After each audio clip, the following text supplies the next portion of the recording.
Have you ever wondered about the current state of the US nuclear arsenal? It's a question that might keep a few of us up at night, and for good reason. The United States, as one of the world's major nuclear powers, boasts an arsenal that is both vast and, in many ways, aging. Some estimates suggest it comprises thousands of warheads, a formidable force by any measure.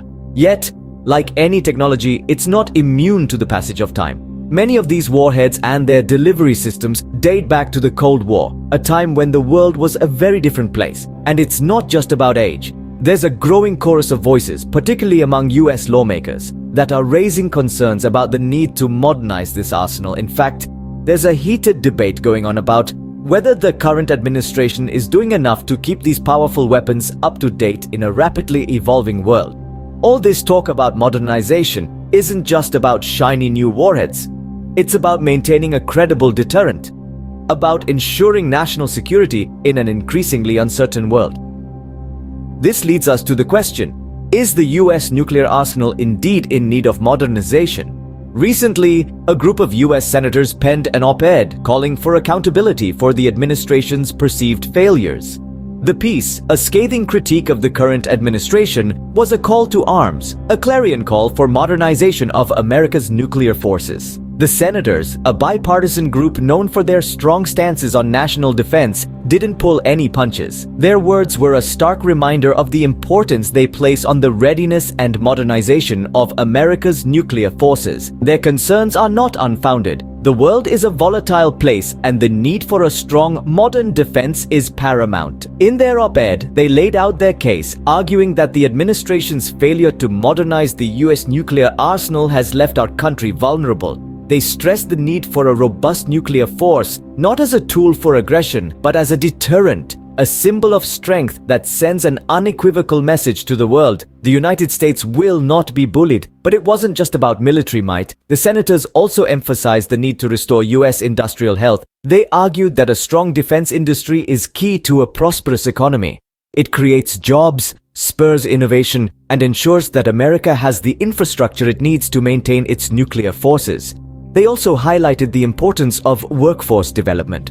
A modern nuclear force requires skilled workers, scientists, and engineers. The senators argued that the administration has failed to invest in these areas, leaving a gaping hole in our defense capabilities. The op-ed was a call to action, a demand for change. The senators didn't just point out the problems, they also suggested solutions, outlining a comprehensive plan for modernizing America's nuclear forces, revitalizing the defense industry, and investing in our workforce. They concluded with a strong message to their colleagues in Congress, urging them to take action and ensure the security of our nation. They warned that failure to act could have dire consequences, leaving the United States vulnerable in an increasingly dangerous world.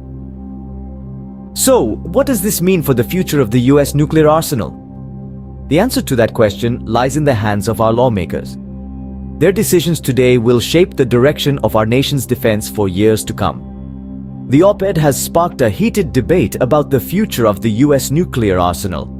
This debate is not just about the present state of the nuclear arsenal, but also about what the future should look like and the implications of these potential changes. If we take into account the senators' arguments, modernizing the US nuclear arsenal could involve a number of steps.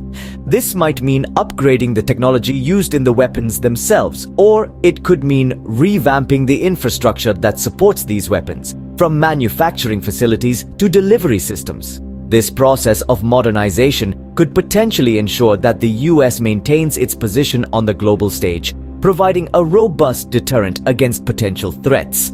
But it's not just about the hardware. The senators also emphasized the need to develop the workforce needed to maintain these weapons. This could involve not only training current workers in new technologies, but also attracting new talent into the field. This could have implications beyond the nuclear arsenal itself, potentially leading to a revitalization of the US industrial sector. However, the senators' views have also faced opposition.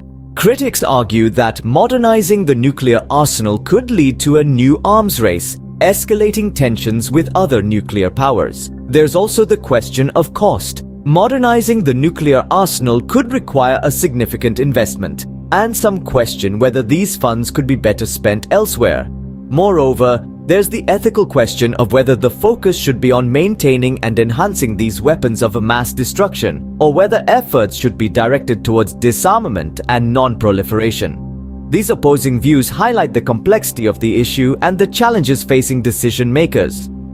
As the debate continues, one thing is clear: the future of the US nuclear arsenal is a topic of national importance that will undoubtedly continue to generate discussion and controversy. This is not just a question of technology or economics, but a question of national security, global politics, and ethics. It's a discussion that involves us all, and one that will shape the world we live in for years to come.